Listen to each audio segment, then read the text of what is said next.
Alhamdulillahi Rabbil Alamin. Wa bihi nasta'inu ala umuri dunya wa din. Sallallahu alaihi wasallam ala syafil anbiya wal mursalin Sayyidina wa nabiyina Muhammadin wa ala alihi wa sahbihi ajma'in wa ala jami'it tabi'in lahum bi ihsanin ila yaumiddin wa alaina ma'ahum wa fihim bi rahmatika ya arhamar rahimin. Amma ba'd. Qul subhanaka la ilma lana illa ma 'allamtana innaka antal alimul hakim. Rabbi shrah li sadri wa yassir li amri wahlul 'uqdatam min lisani yafqahu qawli. Amin. Alhamdulillah. Alhamdulillah, Allah Subhanahu wa taala masih berkenan melimpahkan nikmat karunia kepada kita, khusus nikmatul iman Islam serta sehat walafiat, sehingga dengan itu kita masih diizinkan oleh Allah taala untuk melakukan segala aktivitas kita, kegiatan kita, khusus dalam rangka beribadah kepada Allah SWT. Kemudian kita masih melanjutkan bahasa lalu dari tafsir Al-Baghawi dalam surah Al-Baqarah yang terakhir masih pada ayat 222. Pertemuan kemarin kita sudah membahas ayat itu di awalnya. Yas'alunaka 'anil mahid, yas'alunaka 'anil mahid, qul huwa adzan fa'tazilun nisaa fil mahid. Mereka bertanya kepadamu ya Muhammad tentang haid. Katakanlah haid itu adalah suatu gangguan atau yang kotor. Maka fa'tazilun nisaa fil mahid, jauhilah wanita itu pada saat haid.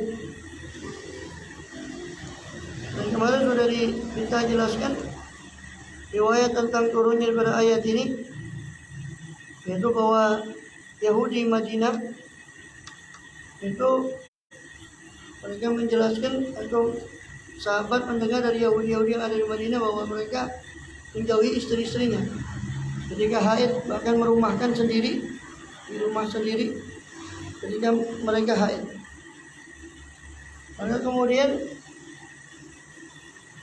turun ayat itu untuk menjelaskan hukum wanita haid, bahwa silakan melakukan segala sesuatu kecuali jima atau berkumpul, itu tidak boleh. Kalau makan bersama, minum dan sebagainya itu diperbolehkan.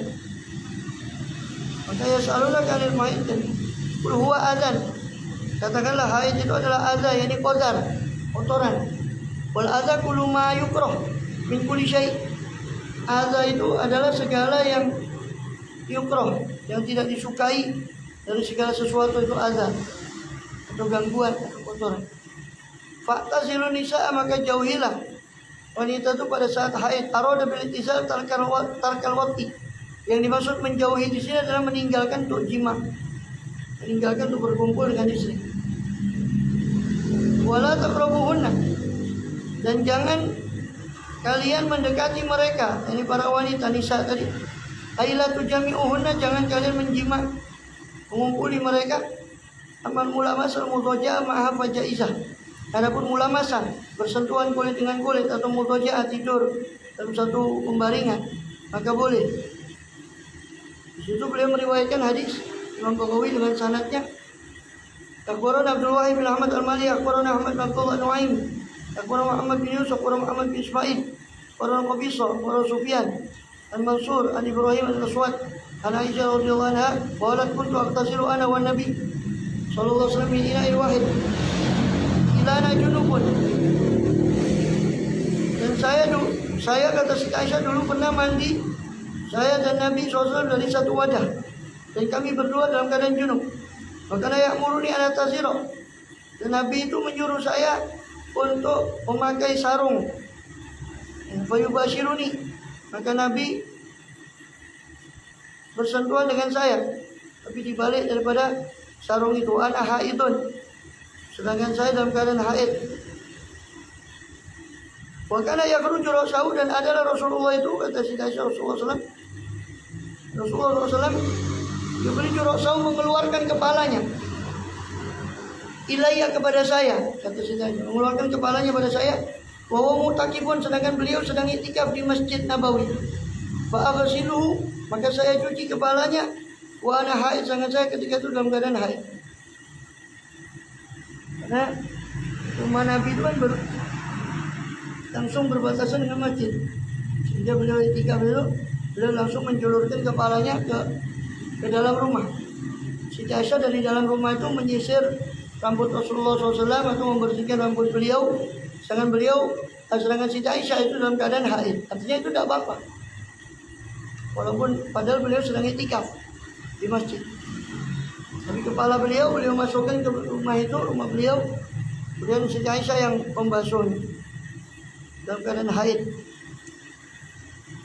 Akhbarana Abdul Wahid Al-Malihi, akhbarana Abu Ahmad bin Abdillah Nuaimi, akhbarana Muhammad Yusuf, akhbarana Muhammad bin Ismail, akhbarana Sa'ad bin Sa'ad bin Habsin, akhbarana Syaiban an Yahya an Abi Salamah an Zainab binti Abi Salamah. Hadatsatu an Ummi Salamah. Diriwayatkan dari istri beliau Ummu Salamah qala hittu. Kata Ummu Salamah, saya pernah haid wa ana ma'a Rasulillah sallallahu alaihi wasallam. Sedangkan ketika itu saya sedang bersama Rasulullah SAW bil khamilah, dalam satu selimut. Fansalaltu, maka saya mundur, ini turun daripada pembaringan itu. Fakhrajtu minha, saya keluar daripada khamilah, daripada selimut itu. Fa akhadtu thiyaba hidati atau haidati, maka saya mengambil pakaian haid saya, pakaian yang biasa saya pakai ketika haid. Pada habis tua, maka saya pakai pakaian itu. Faqala li Rasulullah SAW, maka Rasul bersabda, "Ana fisti, apakah kamu haid wahai Ummu Salamah?" Qalat, "Qultu na'am." Saya bilang iya. Fada'ani fa'adkhalani ma'al khamilah, maka Rasul memanggil saya dan memasukkan saya bersama beliau di selimut tadi. Ini boleh selama tidak jima. Akhbarana Abu Qasim bin Abdullah bin Muhammad Al-Hanifi, akhbarana Abu Al-Arith Al-Tahir bin Muhammad Al-Tahiri, akhbarana Muhammad Al-Hasan bin Muhammad Hakimun, akhbarana Abu Muwajjih Muhammad bin Amr, akhbarana Sodaqah, akhbarana Waki, akhbarana Mis'ar wa Sufyan an Al-Mikdam bin Shuraih an Abi an Aisyah radhiyallahu anha qalat kuntu asyrabu wa ana haidun. Di riwayat yang lain dari Siti Aisyah, kata Siti Aisyah radhiyallahu anha, saya minum sedangkan saya dalam keadaan haid. Fa unawiluhun Nabi sallallahu alaihi wasallam, maka saya serahkan minuman tadi kepada Nabi. Fa yadhu'u ala mawdi'iyah, maka Nabi menyengaja untuk meletakkan mulutnya di bekas mulut saya. Ini untuk menjelaskan bahwa bekasnya orang haid itu ya tidak masalah. Bukan seperti yang dikatakan Yahudi itu, yang mereka tidak mau makan, tidak mau minum bersama istrinya yang sedang haid. Maka Nabi memberi contoh. Ya, bukan berarti Nabi itu nggak ada perlunya. Itu ada perlunya, itu memberi contoh. Jadi Siti Aisyah minum, bekas minumnya itu dikasihkan ke Nabi. Nabi meletakkan di bekas mulut saya, kata Siti Aisyah. Nabi meletakkan mulutnya di bekas mulut saya. Sedangkan saya haid ketika itu. Wa ata'araqul araq, dan saya menggigit urat daripada daging. Menggigit daripada al-irq. Fayatanawalu fayatau fa'ubi mawdi'i, maka dia tanawalu, diambil oleh Rasulullah SAW. Setelah saya gigit daging itu, maka Rasulullah meletakkan mulutnya di bekas gigitan daripada Siti Aisyah itu. Sedangkan beliau sedang haid. Artinya untuk menjelaskan bahwa itu boleh, meskipun dia sedang haid. Fawatul haid haramun, maka jima atau kumpul dengan wanita yang sedang haid itu haram. Faman fa'alahu ya'sillah, siapa yang melakukan itu berarti dia mendurhakai Allah Ta'ala Azza wa Jal. Wa yu'aziruhul imam, dan diberi hukuman ta'zir, oleh imam, oleh yang berwajib. In alima min huzalik, kalau dia mengetahui hal itu. Ya. Hukuman ta'zir ini hukuman yang diserahkan kepada kebijaksanaan hakim. Sedangkan hukuman hudud itu hukuman yang langsung dijelaskan oleh Al-Quran dan hadis tentang masalah pidana. Waqtalafa ahlul ilm fi wujubil kafarah alaih, sedangkan ahli ilmu berbeda pendapat tentang wajibnya membayar kafarah bagi orang yang kadung terlanjur jima dengan istrinya yang sedang haid, apakah dia wajib bayar kafarah? Itu berbeda pendapat. Fadzhab aktsaru man la kafarata. Kebanyakan ulama berpendapat tidak ada kafarah baginya. Cukup dia yastaghfirullah taala wa yatubu ilaih. Cukup dia istighfar kepada Allah dan taubat kepada Allah karena dosanya tadi. Tidak perlu dia bayar kafarah, tidak ada kafarahnya. Wa dzaba qaumun. Tapi sebagian kelompok ulama lain berpendapat wujubul kafarah, wajibnya kafarah alaihi atas orang tadi. Minhum, ya, dari mereka, di antara mereka yang mewajibkan kafarah adalah Qatadah dan Auza'i, Imam Auza'i, Imam Ahmad bin Hanbal, Imam Ishaq bin Rahawai. Ini dulu ada mazhabnya tapi kemudian hilang karena habis yang mengikuti, kemudian udar mazhabnya. Imam Auza'i itu dulu ada mazhabnya, itu jauh sebelum Imam Syafi'i di Syam, makamnya masih ada di Syam Imam Auza'i. Imam Ishaq bin Rahawai juga dulu pernah ada mazhabnya, kemudian habis.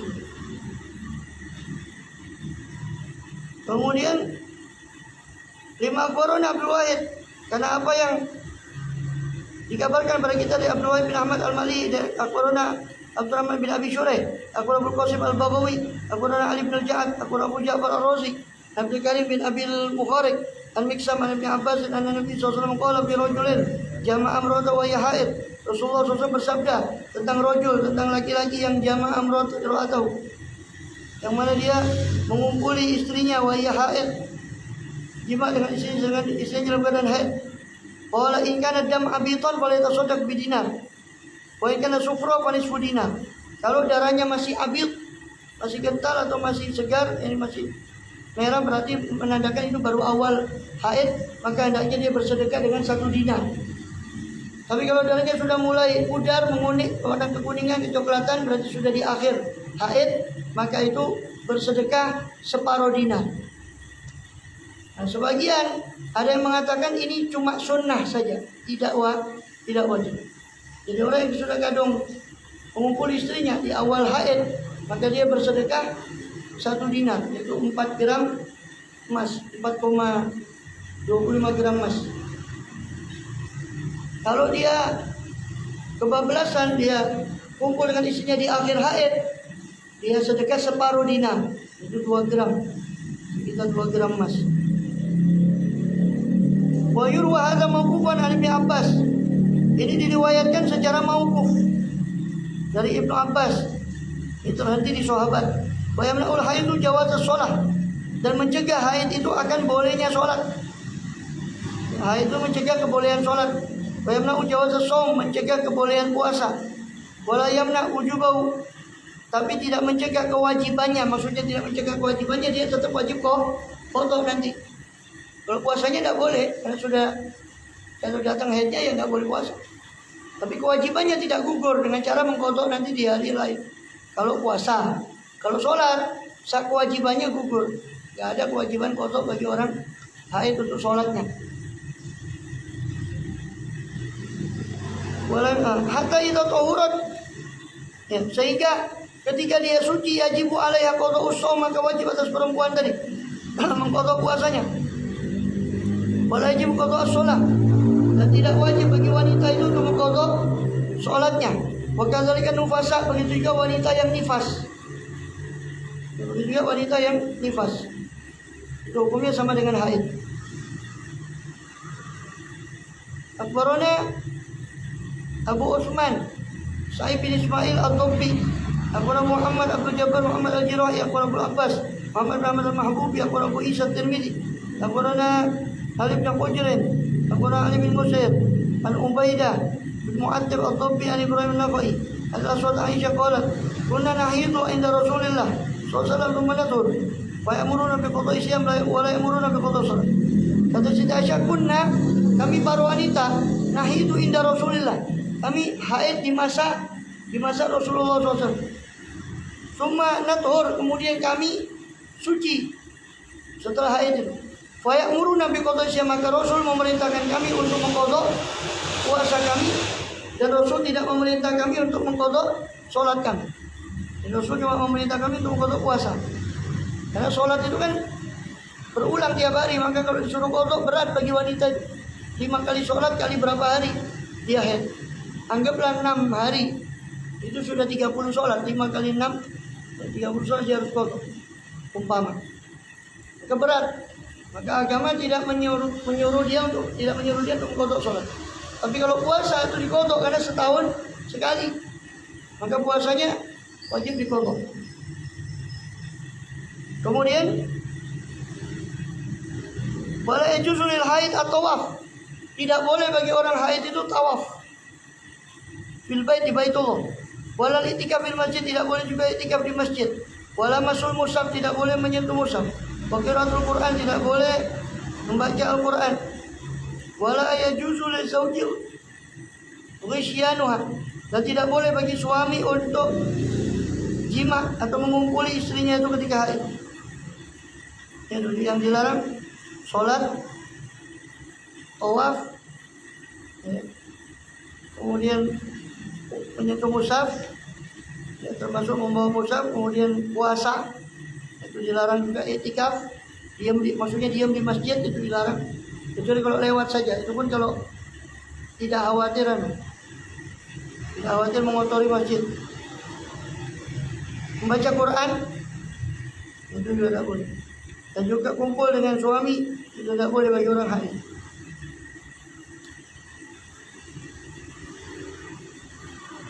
Di situ beliau menyampaikan hadis Imam Baghawi meriwayatkan dengan sanadnya, akhbarana Umar bin Abdul Aziz, akhbarana Qasim bin Ja'far, akhbarana Abu Ali Al-Lu'lu'i, akhbarana Abu Dawud, akhbarana Musaddad, akhbarana Abdullah bin Ziyad, akhbarana Aflatu bin Khalifah, wal ada tadi Jasrah bintu Dajajah, wal sami'tu Aisyah. Saya mendengar, katanya Jasrah, saya mendengar Aisyah radhiyallahu anha berkata, ja'a Rasulullah sallallahu alaihi wasallam wujuhu buyuti ashabi syari'atun bil masjid. Datang Rasulullah SAW sedangkan wajah atau bagian depan dari rumah-rumah sahabat Nabi itu menghadap ke masjid. Faqala, maka Nabi bersabda, wajhu hadil buyut anil masjid, fa inal awalul masjid ya aidin wala junub. Maka Rasul mengatakan, wajhu, arahkanlah hadil buyut, rumah-rumah kalian itu anil masjid, menjauh dari arah masjid. Karena saya, kata Rasulullah, tidak menghalalkan masjid bagi wanita haid dan tidak juga bagi orang junub. Tidak menghalalkan masjid itu bagi wanita haid dan orang junub. Maka semenjak itu para sahabat memalingkan pintunya itu, pintu rumahnya yang asalnya menghadap ke Masjid Nabawi semua, palingkan ke sebelah arah lain. Tujuannya supaya tidak lewat di masjid. Qawlu ta'ala hatta yathurna, sehingga mereka itu suci atau bersuci. Tidak boleh mengumpuli wanita haid tadi sampai mereka bersuci, yakni mandi. Qara'a Asim, Imam Asim membaca dengan riwayat Abu Bakar dan Hamzah dan Kisai dengan mentasdidkan to dan ha, mentasdidkan to dan ha, yaitu hatta yatahharna. Dibaca pakai tasdid to sama tasdid ha. Yatahharna. Maknanya yatahharna, yakni bersuci, yakni mandi. Pokoknya al-akhirun, sedangkan imam qiraat yang lain membaca dengan sukun to dan mensukunkan to dan mendomakan ha, yathurna. Bacanya yathurna. Pokoknya maka diringankan, tidak bertasdid. Maknau hatta yathurna minal haid, jadi sampai putus daripada darah haid itu. Jadi yang kotik damuhunna, terputus darahnya, sampai suci dari haid, jadi terputus darahnya. Nanti ada perbedaan, nanti akan dibahas oleh Imam Baghawi, perbedaan itu tentang perbedaan ulama tentang hukumnya. Apakah cukup setelah suci saja dari haid, walaupun belum mandi wajib, atau harus mandi wajib dulu? Itu ada khilaf. Faidah tatoharna, kalau mereka sudah bersuci, fa'tuhunna, maka datangilah mereka, yani jami'uhunna, kumpulilah pada istri itu, min aitu amrakumullah, dari sisi yang Allah bolehkan, yang Allah perintahkan. Ay min aitu amrakum an ta'taziluhunna, Jadi dari sisi yang sama yang mana Allah memerintahkan kalian untuk menjauhi istri tadi ketika haid tadi, awal faraj, itu kemaluan, kubul. Walau Mujahid, ini dikatakan oleh Mujahid dan Qatadah dan Ikrimah. Oleh Ibnu Abbas mengatakan wati'uhunna fil farji wala ta'uduhu ila ghairi. Maksudnya min haitsu amarakumullah itu adalah kumpulilah mereka di kemaluan, ini kubul, dan jangan melampaui kepada yang lain. Ai ittaqul adbar, ini hati-hati terhadap dubur. Karena itu tempat kotoran. Wakila min bimana fi. Min di situ maknanya fi, ai fi haitsu amarakumullah, ini di tempat yang mana Allah perintahkan kalian untuk mendatangi mereka. Itu kuburnya. Kaqouli ta'ala, seperti firman Allah dalam surah Al-Jumu'ah ayat 9, "Idza nudiya lis-sholati min yaumil jum'ati", ai fi yaumil jum'ah. Jadi min di situ maknanya fi. Min yaumil jum'ah, yani fi yaumil jum'ah. Wakila fa'tuhunna, Allah yang mengatakan fa'tuhunna, maka datangilah wanita-wanita haid itu, ai al-wajh alladhi amarakumullah an ta'tuhunna wa huwa tuhur. Jadi pada wajah, pada sisi yang Allah perintahkan kalian untuk boleh mengumpuli mereka, yaitu ketika suci. Jadi min haitsu amarakumullah itu ditafsirkan dari sisi yang Allah perintahkan kalian untuk mendatanginya. Itu ditafsirkan beberapa tafsiran. Ada yang mengatakan dari sisi yang kalian diminta untuk mendatanginya, yaitu apa? Yaitu kubul. Karena itu jalan yang diperbolehkan untuk bukan dubur. Bagian menafsirkan itu tadi. Dari sisi yang diperbolehkan yaitu ketika sudah suci. Itu maknanya. Kemudian qala Ibnul Hanafiyah berkata, min kibalil halal dunal fujur, dari sisi kehalalan yaitu nikah yang sah, bukan fujur, bukan daripada perbuatan fasik yaitu zina. Ibnul Hanafiyah ini Muhammad bin Al-Hanafiyah, putranya Sayyidina Ali, dari satu wanita Bani Hanifah. Wanita Bani Hanifah. Salam. Dari wanita Bani Hanifah.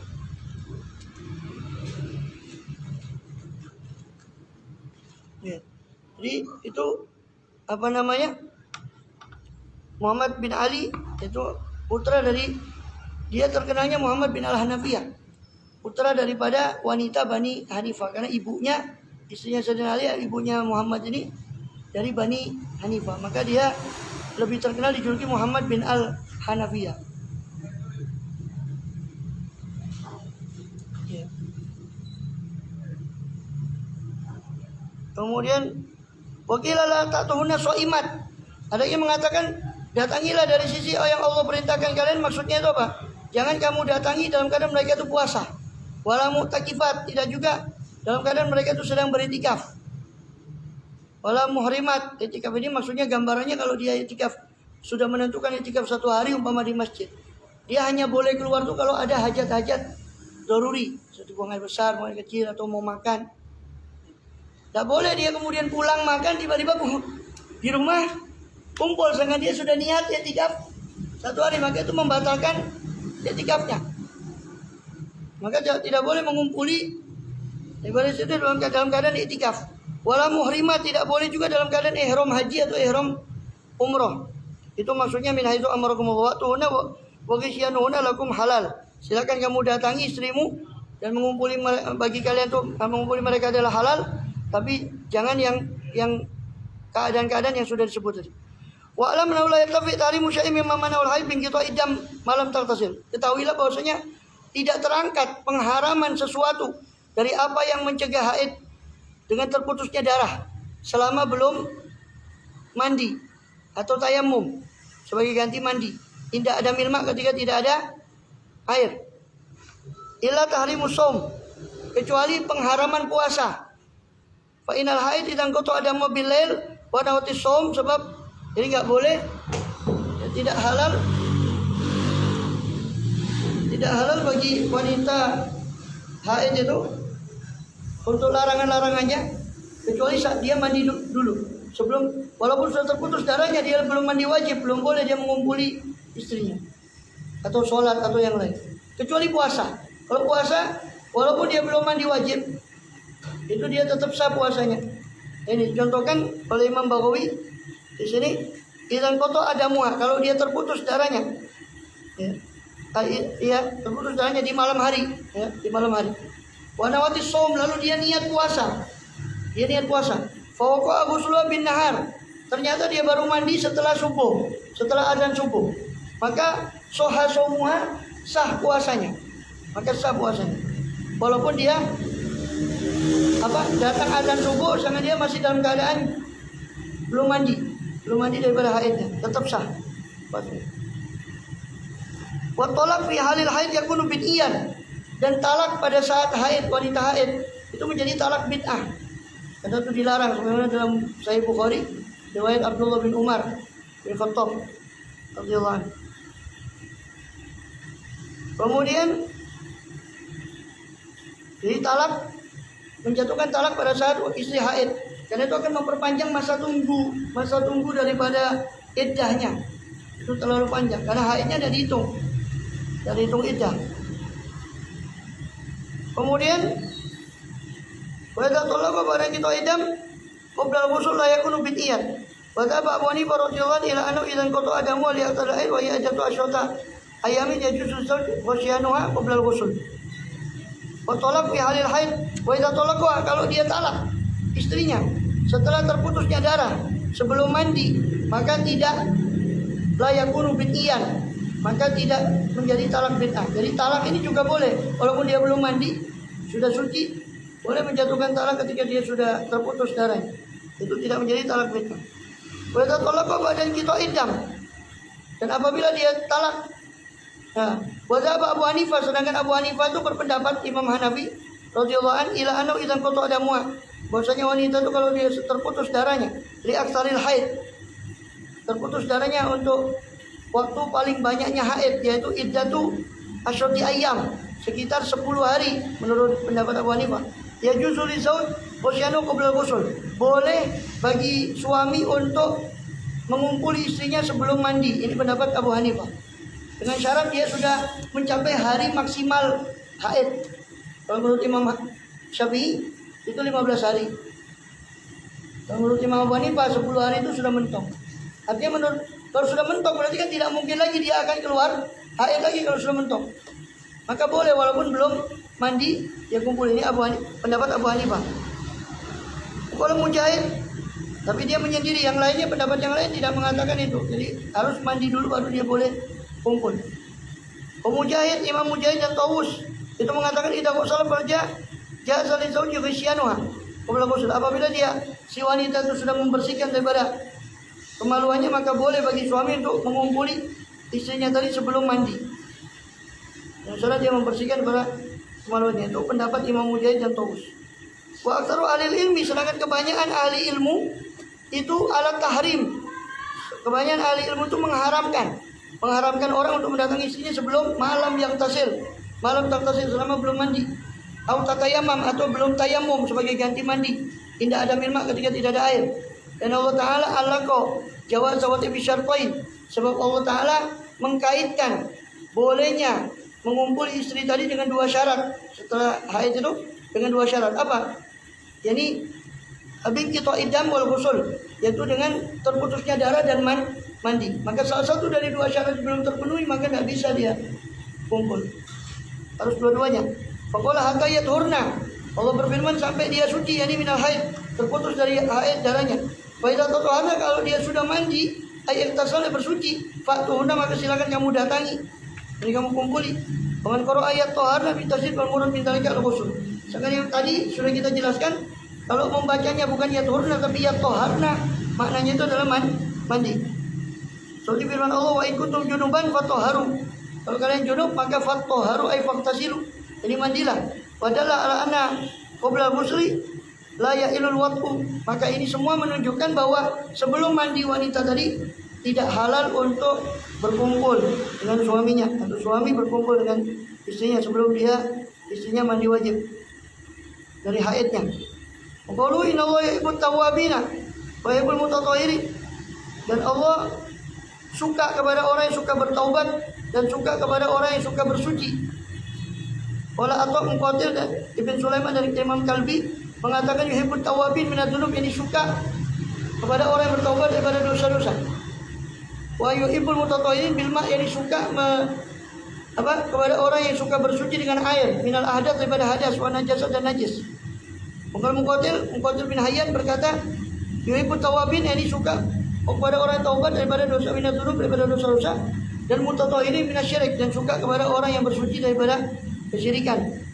Kalau Sa'id bin Jubair menafsirkan at-tawabin itu maksudnya bertaubat daripada syirik, dan mutatahhirin itu maksudnya bersuci daripada dosa. Mutatahhirin minadz dzunub. Kalau Imam Mujahid berkata at-tawabin itu maksudnya taubat minadz dzunub, daripada dosa, la yauduna, mereka tidak kembali via pada dosa-dosa tadi. Wal mutatahhirin bina, dan orang yang bersuci daripada dosa, lam yusibuha, mereka tidak melakukan lagi pada dosa itu. Wa tawwab alladzi kullama aznaba taba. Tawwab itu adalah orang yang setiap kali terjatuh dalam dosa, dia kembali lagi pada Allah. Tawwab. Setiap kali dia terjatuh, dia kembali.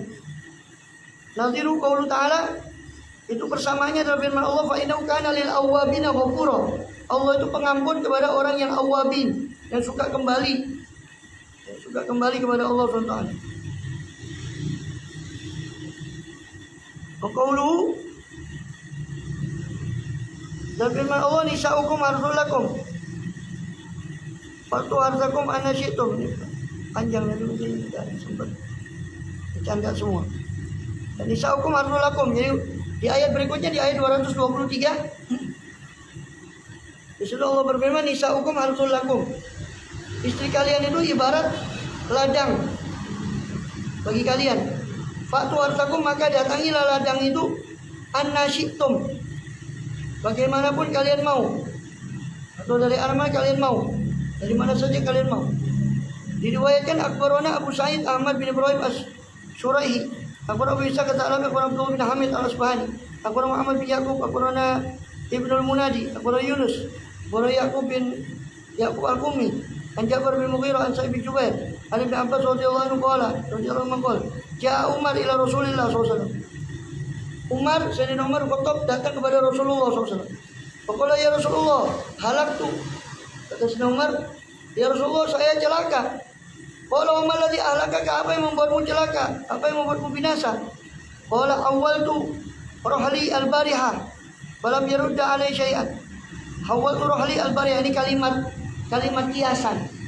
Kata kiasan, awal itu maksudnya saya rubah posisi rohli. Rohli itu tunggangan saya. Al-Bariyah tadi maksudnya istrinya. Jadi saya berkumpul dengan istri saya, itu bukan dari arah depan, tapi dari belakang, tapi kepada kubur.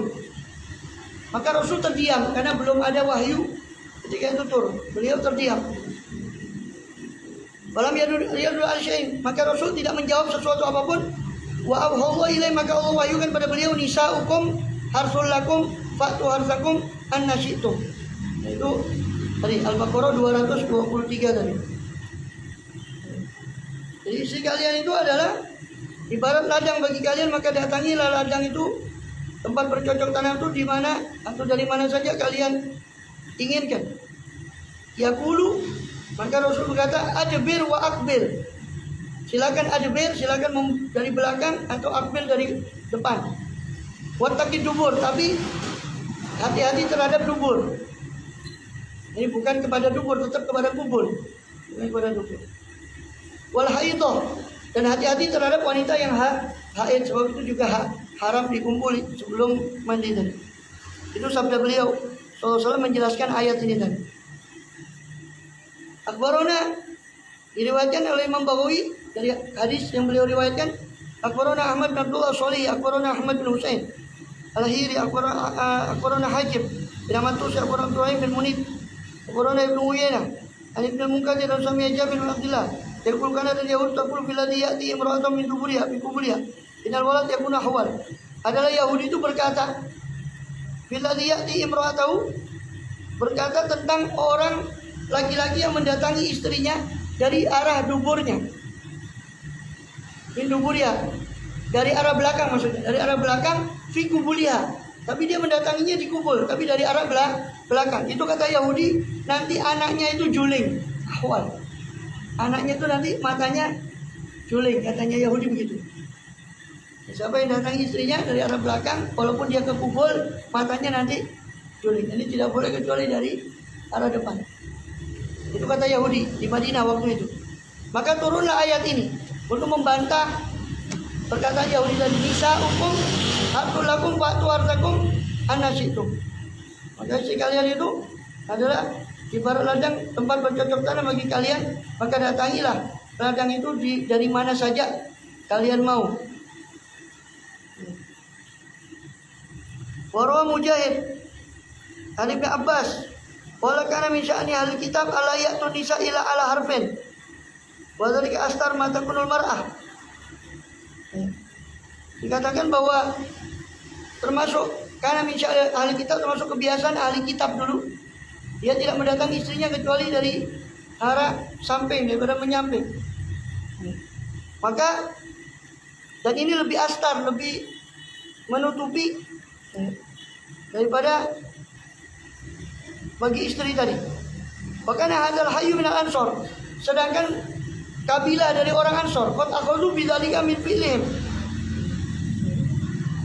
Mereka orang Ansor ini telah mengambil kebiasaan itu daripada Yahudi, daripada orang-orang Yahudi atau ahli kitab yang ada di Madinah. Wa kana hadzal hayyu min Quraisy yataladdur min bilad umudbirat wa mustaqiyat. Sedangkan orang-orang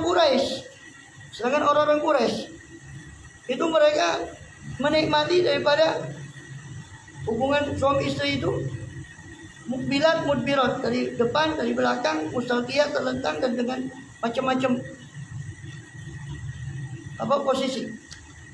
Maka ketika muhajirin itu datang ke Madinah, orang-orang muhajirin hijrah ke Madinah, lama qadimal muhajirun al-Madinah, tazawwaja rajulun minhum imra'atan ansor. Maka seorang laki-laki dari muhajirin menikah dengan satu wanita dari orang Ansor Madinah.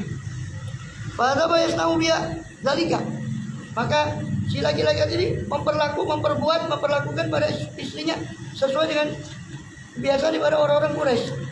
Jadi baik itu dari depan, bukan dari depan, tapi dari belakang dan macam-macam. Maka wanita tadi mengingkari itu karena dia tidak terbiasa dan belum tahu hukumnya juga, belum ngerti hukumnya bagaimana. Fa'angkarot alaih, maka si istrinya mengingkari itu. Pokoknya inakuna nuta ala harfin, kami ini ya, biasa itu didatangi, dikumpuli daripada arah depan. Fa in syi'ta fasna zalika wa illa fajtanibi. Kalau kamu mau silakan kau perbuat demikian, kalau tidak maka jauhi saya, katanya istri. Sampai tak mau dikumpuli oleh suami gara-gara itu. Hatta saro amruhuma, sampai berjalanlah perkara keduanya ini merembet-rembet, ya, bisik-bisik tetangga itu, sampai ke Rasulullah SAW, sampai ke telinga Rasulullah, ke telinga Rasulullah SAW.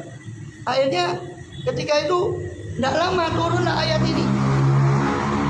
Babalaqo zalika Rasulullah SAW wa anzalallahu ta'ala nisa'ukum harthul lakum. Maka turunlah ayat Allah bahwa istri kalian itu ibarat ladang bagi kalian.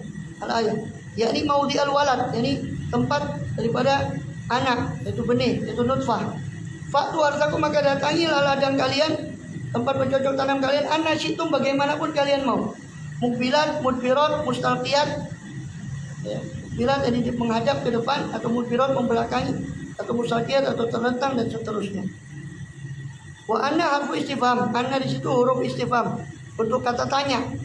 Yakuna soalan anil hal, anna di situ kata tanya untuk keadaan, jadi sama dengan kaifa, bagaimana. Wal mahal, anna juga bisa bermakna bertanya untuk tempat, di mana, dari mana saja, itu anna. Jadi anna situm itu bisa bermakna bagaimana saja kalian mau, bisa juga maknanya dari mana saja kalian mau. Bisa tempat, bisa keadaan. Manu kaifa situm wa haitu situm, itu bagaimanapun kalian mau, atau haitu situm, di mana saja kalian mau. Badan yakuna fi simamin wahid, setelah berada pada satu simam, satu bentuk yang satu saja. Model yang satu itu, yaitu mendatangi istrinya dari depan. Pokoknya Ikrimah Ikrimah berkata, an-nasitum inama wal farj. Yang dimaksud dari mana saja kalian mau, maksudnya itu adalah kemaluan depan. Wamitlu al-Hasan, juga riwayat dari Sayyidina Hasan Basri, itu ada harsul lakum ay mazra'ul lakum man batul lil walad. Jadi harsul lakum itu maknanya adalah ladang bagi kalian, man batul lil walad, tempat tumbuh daripada anak, itu rahim. Jalan masuk pada rahim, yang mana rahim itu tempat tumbuh pada anak.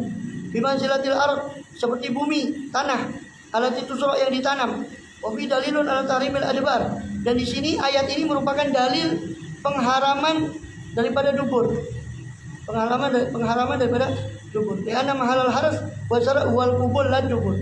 Sebab tempat bercocok tanam itu adalah kubul, bukan dubur.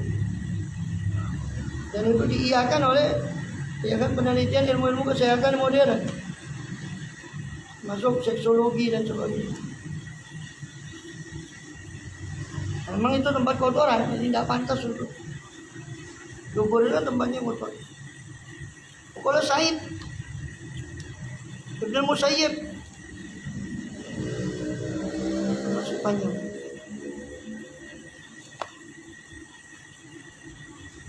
Wallahu a'lam sampai situ lah.